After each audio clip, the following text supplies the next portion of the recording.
Tonight we settle it once and for all. 2 smart telescopes, same night sky, one winner. Give me just a few minutes and I'll show you which one truly captures the cosmos better. No filters, no fancy tricks, just pure night sky battle. What's up, stargazers? Tonight I'm here with my friend Alessandro, now he's inside the house, under this perfect clear sky. We've got 2 contenders, my Seestar S30 and the Dwarf 3, and we are gonna push them both against the same target. If you like smart telescopes and want more epic sky content, hit that subscribe button. In 10 days we gained 340 new astronomy lovers. Let's keep growing this community. So here's the lineup.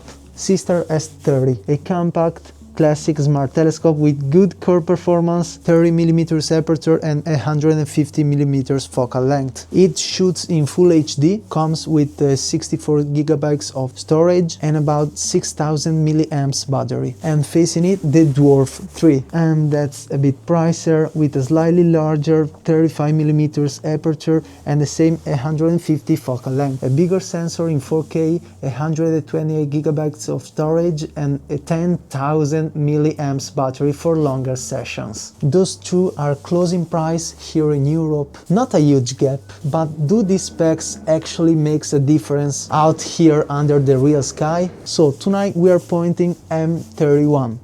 The Andromeda Galaxy. No mosaic mode, just straight shots to the same target. Same settings, same vibes, same temperature, same position of the smart telescopes. In this test I'm using equatorial mode and also the Dwarf is in equatorial mode with 30-second shots each. No dual band filter here, and let's see what happens. So theoretically the Seestar S30 is great for quick sessions, straightforward, really beginner friendly. It's super accessible and gets you sky images fast. On the other hand, the Dwarf 3 brings more resolution, more storage, more battery, and even wide-angle sky shots, possibly Milky Way style, and that's exciting for astrophotography lovers. We're gonna look at actual result, pixel by pixel, star by star. I'm going to show you the images straight out of the Seestar and the Dwarf exactly as they come from the app. Then we'll take the very same data and edit it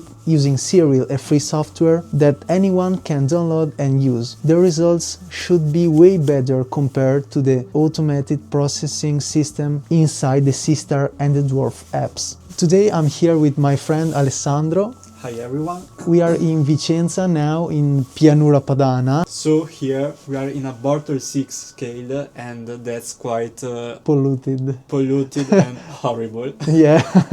This is a brand new Dwarf 3, first session of imaging. We had some problems during our setup. So what about your problems? If you saw this video, you know that I had some problems with the tracking of my Seestar S30. And today you had the same problem. I had to turn it off and on again, and also with a perfect polar alignment, like 0.2 degrees. I can confirm. In both axes, so perfect polar alignment, 30-second exposures, star trail everywhere. So it's a real problem of my Seestar S30. I don't know if anyone else have noticed it.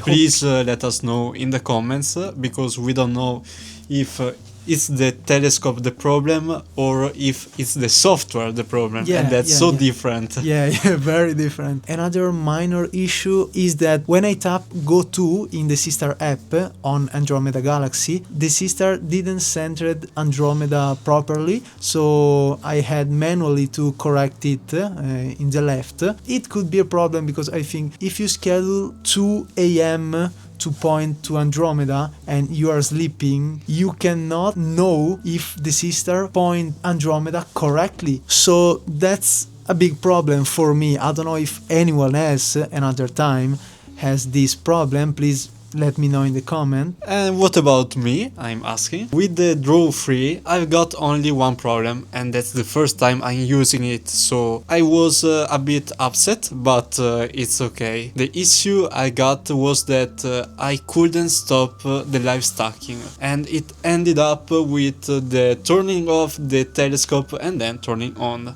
because this procedure can solve every problem in your life. Tablet, PC, washing machine, everything. You turn it off and on again and it solves every problem. So this is my image after 30 minutes of acquisition, and this is the CMOS image.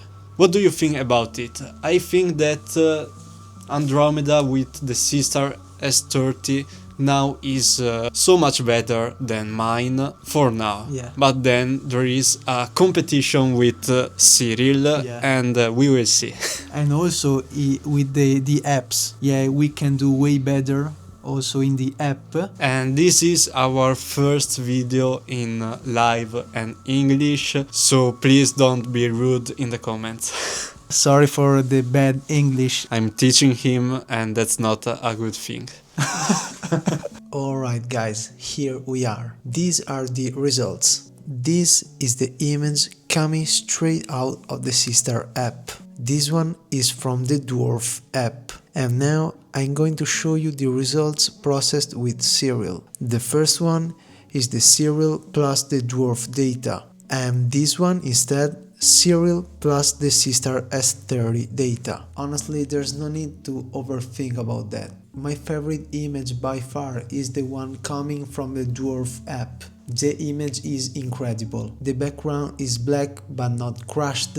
Everything looks balanced, natural and clean. It just looks right. Now, don't get me wrong, both apps have pros and cons, but the final result you can get directly from the Dwarf app is clearly better than the Seestar app. The Dwarf Studio for editing directly on your smartphone is excellent, and this photo was post-processed with auto settings on the Dwarf app, and this is one tap edit tool inside the Dwarf app. With the Seestar app instead, there's still lots of work to do. The images often look a bit artificial. The Dwarf images look way more natural and clean, and obviously more sharp due to the 4K sensor inside of the Dwarf 3. For a deep comparison between the apps, I'll leave that for another video. There's so many things to talk about, and I don't want to make this video too long, because I know many of you prefer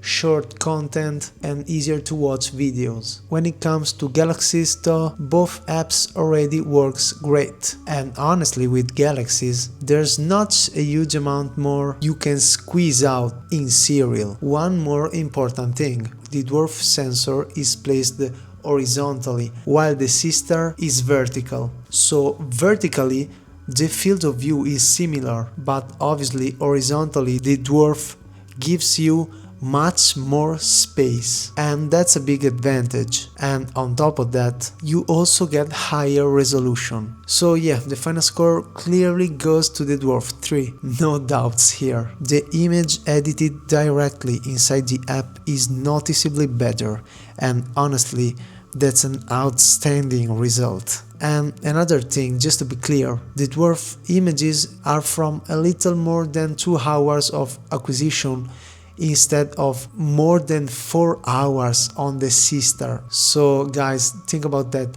double the time and still a worst result. That really says a lot. This doesn't mean the Seestar result is trash, absolutely not, but here in Europe, where the price gap between the two smart telescopes is really close, it just doesn't make sense to recommend the Seestar S30 instead of the Dwarf 3. If the prices are similar, the Dwarf 3 is clearly a better choice. The app is just a little bit more complex, yeah, that's true. You need to study it more, but the results are worth it. If you want to spend as little as possible, you can go for the Seestar S30, but now think about that. I pre-ordered the Dwarf Mini for 308 euros.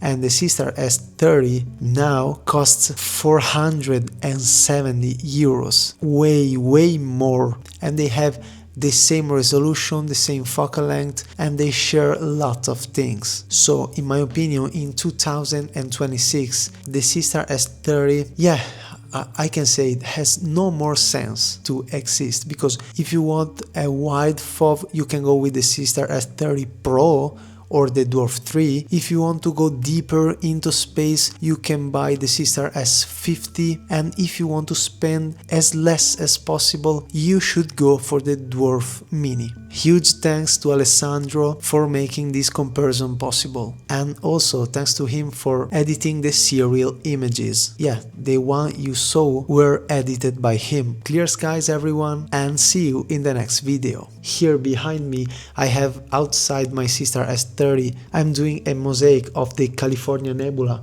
and maybe I can make a video about it. I have an hour and 15 minutes of total acquisition. That's way less that I want. I have to let the Seestar go for all the night.